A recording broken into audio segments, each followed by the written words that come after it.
हमने अपने बचपन में एक कहानी जरूर सुनी होगी जिसमें एक बूढ़े आदमी को फलदार पेड़ लगाते देख एक राजा इसलिए चकित हो गया था कि अब तो बूढ़े की जिंदगी के कुछ ही दिन बचे हैं, तो ये पेड़ क्यों लगा रहा है। खैर, उसने बूढ़े से ये सवाल पूछ ही लिया कि आप तो इन फलों को खाने के लिए जीवित नहीं रहेंगे, तो आप पेड़ क्यों लगा रहे हैं।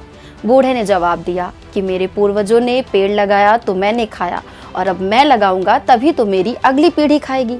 कुल मिलाकर इस पूरी कहानी का लब्बो-लुआब ये था कि हमें अगर अगली पीढ़ी को फल खाने का सुख देना है तो उसके लिए हमें अपने समय से ही फल के बाग लगाने पड़ेंगे, क्योंकि किसी भी बड़े पेड़ को विकसित होने में कम से कम 1 दशक का तो समय लग ही जाता है। साथ ही बाग और पेड़ के उचित रखरखाव के लिए देखरेख की जरूरत भी पड़ती है। लेकिन सोचिए, अगर ये टाइम किसी तरह से कम हो जाए तो न केवल पेड़ जल्दी फल देंगे बल्कि हम जल्दी से जल्दी ग्लोबल वार्मिंग को भी खत्म कर पाएंगे। ये सुनने में भले ही नामुमकिन लगे, लेकिन असल में 2-3 साल में बाग बगीचों और जंगलों को विकसित किया जा सकता है। बस इसके लिए हमें जापान की एक टेक्निक पर काम करना होगा। क्या है ये तकनीक, इस पर आने से पहले ये जान लेते हैं कि इस पर आज चर्चा क्यों। दरअसल महाकुंभ 2025 दिव्य, भव्य और डिजिटल के साथ ही शुद्ध वायु और वातावरण को लेकर भी खास तैयारियां की गई हैं। इसके लिए प्रयागराज में कई जगहों पर घने जंगल विकसित किए गए हैं। प्रयागराज नगर निगम ने 2 साल में इसी जापानी तकनीक मियावाकी से कई ऑक्सीजन बैंक डेवलप किए हैं, जो अब घने वन का रूप ले चुके हैं, जिससे पर्यावरण संरक्षण में काफी मदद मिल रही है। इन पौधों से हरियाली फैलने के साथ ही एयर क्वालिटी में भी सुधार हुआ। इससे 40 करोड़ श्रद्धालुओं को सांस लेने के लिए शुद्ध हवा मिलेगी। मियावाकी वन मिनी फॉरेस्ट बनाने की एक तकनीक है। वैसे तो मियावाकी तकनीक का इतिहास काफी पुराना है। इस तकनीक को जापान के एक वनपाल और वनस्पति शास्त्री अकीरा मियावाकी ने शुरू किया था। दरअसल 1950 के दशक के अपने ग्रेजुएशन डिग्री के समय अकीरा मियावाकी ने पोटेंशियल नेचुरल वेजिटेशन यानी संभावित प्राकृतिक वनस्पति के बारे में सीखा। इसको इस तरह से समझिए कि आप ऐसी कई जगह देखेंगे जहां अपने आप पेड़ उग जाते हैं, और अगर कोई बाधा ना पहुंचाई जाए या कोई बड़ी प्राकृतिक आपदा ना आए तो ये पेड़ खुद ब खुद जीवित रह सकते हैं और इन्हें लोगों के देखभाल की भी जरूरत नहीं पड़ेगी।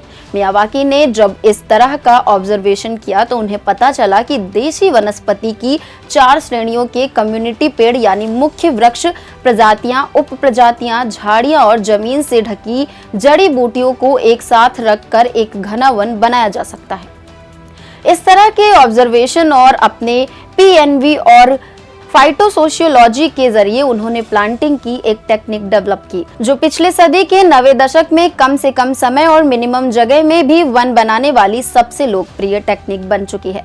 बताया तो ये भी जाता है कि 2014 में अकीरा मियावाकी ने हिरोशिमा के समुद्री तट के किनारे पेड़ों की एक दीवार खड़ी जैसी संरचना खड़ी कर दी थी, जिससे न केवल शहर को सुनामी से होने वाले नुकसान से बचाया जा सकता था, बल्कि दुनिया के सामने घने पौधारोपण का एक बेहतर नमूना भी पेश किया गया था। दरअसल इस जापानी वनीकरण की विधि में पौधों को कम दूरी पर लगाया जाता है, यानी महज आधे से 1 फीट की दूरी पर पौधे रोपे जाते हैं। इसमें जीव अमृत और गोबर खाद का इस्तेमाल किया जाता है। इस तरह के जंगल बनाने के लिए सबसे पहले उस जगह की आबो हवा के अनुसार पौधों का चुनाव किया जाता है। जिस जगह इस तकनीक से जंगल लगाना है वहां की मिट्टी में जैविक खाद, भूसा, नारियल की जूट डालकर उसकी उर्वरता बढ़ाई जाती है। इसके बाद आधे फीट की दूरी पर खाद डालकर 3 लेयर में पौधे को लगाया जाता है। पौधे लगाने के बाद जमीन पर घास और टूटी पत्तियां डाल दी जाती हैं, जिससे तेज धूप के बाद भी मिट्टी में नमी बनी रहती है। इन सभी प्रजातियों की ऊंचाई पेड़ बनाने पर अलग अलग होती है। इससे पेड़ पर सबसे ज्यादा ऊंचाई वाला, दूसरा कम ऊंचाई वाला और तीसरा सबसे कम और घनी छायादार पौधा होता है।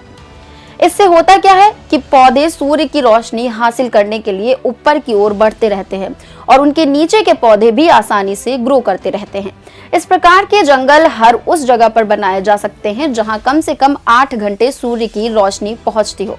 हालांकि पहले के 2 साल तक इसके रखरखाव का ध्यान रखना होता है, लेकिन इसके बाद ये पेड़ खुद ब खुद बड़े हो जाएंगे। अब मियावाकी तकनीक के फायदे की बात करें तो इन जंगलों में पौधे 10 गुना तेजी से बढ़ते हैं, यानी जंगल को सिर्फ 2 से 3 साल में विकसित किया जा सकता है।